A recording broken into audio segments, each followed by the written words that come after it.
ఖండిస్తూ ఇది అనాగరిక చర్య అని చెప్పని ఆయన తన ట్విట్టర్లో పోస్ట్ చేయడం జరిగింది. ట్విట్టర్లో పోస్ట్ చేసినటువంటి ప్రధానమంత్రి గారు పార్లమెంటులో కానీ లేదు విలేకరుల సమావేశాల ద్వారా కానీ దాడిని ఖండిస్తూ దాడికి పాల్పడినటువంటి వాళ్ళ మీద చర్యలు తీసుకోవాలని ఆదేశాలు ఇవ్వకపోవడం మాత్రం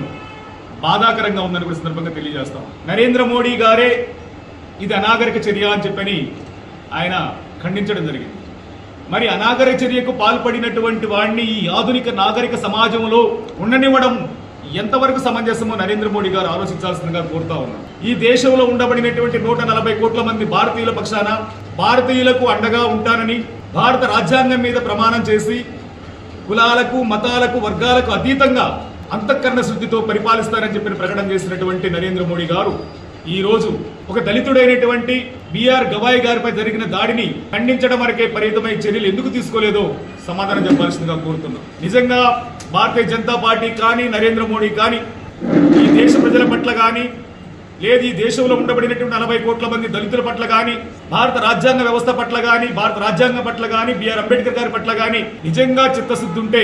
ఈ దాడి చేసినటువంటి సనాతన మనువాది ఉన్మాదైనటువంటి రాకేష్ కిషోర్ ని కఠినంగా శిక్షించడంలో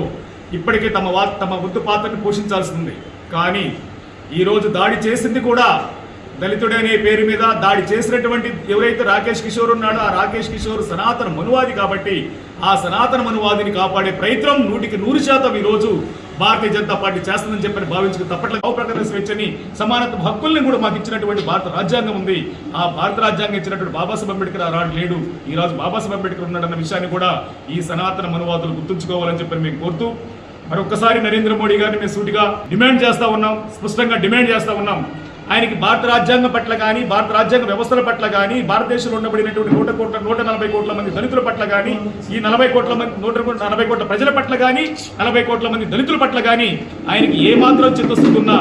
ఈ దాడి చేసినటువంటి సనాతన మనువాది అయినటువంటి రాకేష్ కిషోర్ ని కఠినంగా శిక్షించాలి. అదేవిధంగా నరేంద్ర మోడీ గారు అన్నట్టే అనాగరిక చర్య అని చెప్పి ఆయన ఎందుకు ఖండించాడో ఆ అనాగరిక చర్యకు పాల్పడిన వాడిని నాగరిక సమాజం నుంచి బయటకు పంపించడం కోసం అతని మీద దేశద్రోహ కేసు నమోదు చేస్తావా రాజద్రోహ కేసు నమోదు చేస్తేనే కానీ అతన్ని కఠినంగా శిక్షించే విధంగా చర్యలు